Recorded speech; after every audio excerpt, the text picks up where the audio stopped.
Let's take a look at the essence shine, which is sleep. Anybody want to guess what the average night's sleep was? How many hours a night until 130 years ago? It was 9 hours a night average. Average. What happened then? Light bulbs. Thank you, Thomas Edison. So light bulbs were developed, and since then, sleep has gone down to an average 6 3/4 hours a night. That's a 30% pay cut. And so not just are most Americans not making time for sleep, people with CFS and fibromyalgia, because they blew a fuse that controls sleep, the hypothalamus, cannot fall asleep, stay asleep, or go into deep sleep and stay there.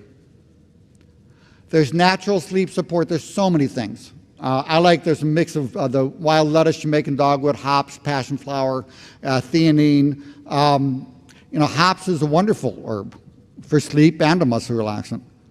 If you think that after a kegger, it's just the alcohol that lets college students fall down the steps without hurting themselves, no, the hops. Great muscle relaxant, really good for sleep. You can find all 6 of these in a single mix. Other natural sleep aids, do not give calcium by itself ever, pretty much. Calcium plus magnesium. Melatonin, 1/2 milligram is all it takes for sleep effect. 5-HTP, double-blind study, 300 milligrams at bedtime.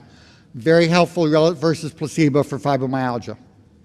But just be careful if they have other serotonin-raising medications. You can drive serotonin too high. So if they're on medications to raise serotonin, I keep it to 200 milligrams. But otherwise, 300 or even 400 milligrams at bedtime. The smell of lavender helps sleep. A spray or 2 of lavender on the pillow, a drop of lavender oil on the upper lip.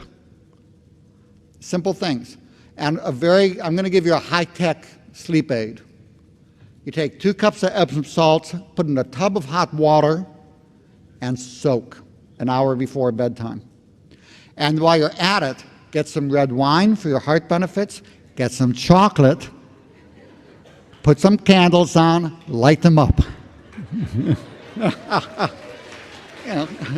Or you can take an Ambien. I take door number 1, It's tastier. So there's many, many ways to help sleep. But again, an hour before bedtime, you'll be sweating. And then you put a nice robe on, read a nice calming book. For people with fibromyalgia, most of them will also need medications to help sleep. You want to avoid benzodiazepines like Dalmane, Halcion, because they force people into light sleep. What we talked about, for most people with insomnia, that's all they need. But in fibro, I will add 25 to 50 milligrams of trazodone, 5 milligrams of Flexeril, Neurontin 300 milligrams, and I will mix and match these, and maybe sometimes even the Ambien, 5 to 10 milligrams. Whatever's needed to get them sleeping 8 hours a night without waking or hangover. And I will mix and match things, but I start naturally. Like I say, for most people with day-to-day insomnia, the natural stuff's all they're going to need.